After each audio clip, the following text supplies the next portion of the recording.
Hi everyone, today I'll be showing you how to properly clean and maintain a standard cotton spring mop, a staple tool for keeping tiled floors spotless.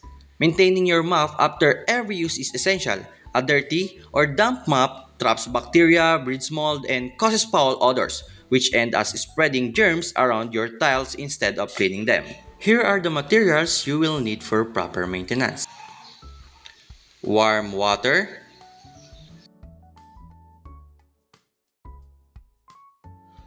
mild detergent or liquid soap, disinfectant solution or white vinegar,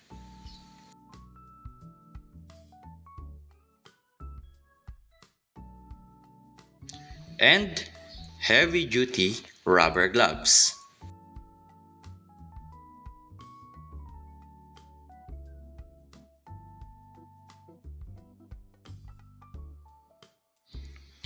Before starting, always wear rubber gloves to protect your hands from harsh chemicals, dirty water, and potential skin irritation.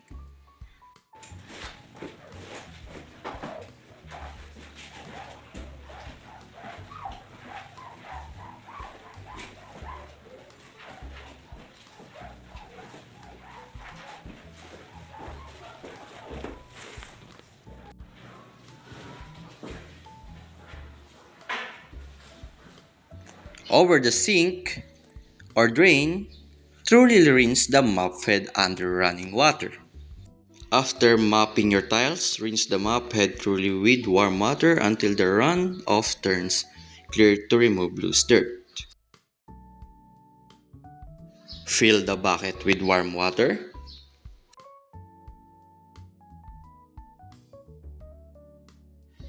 Add detergent.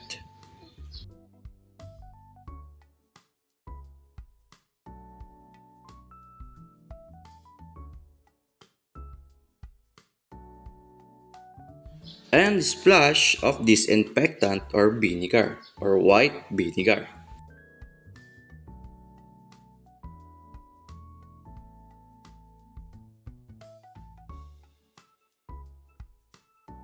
Submerge the mop head and agitate it up and down.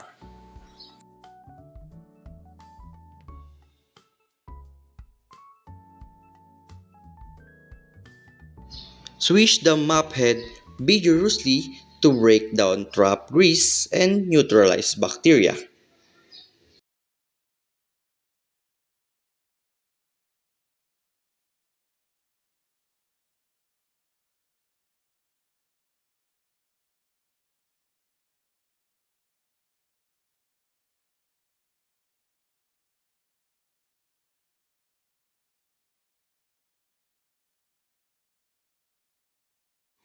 Drain the soapy water, give the mop head a final clean water rinse, and press or wring out all excess water using the bucket wringer or manual twisting.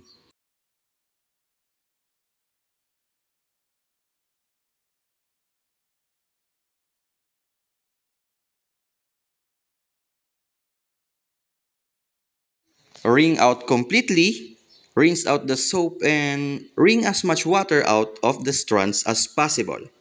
Excess moisture leads to mildew growth.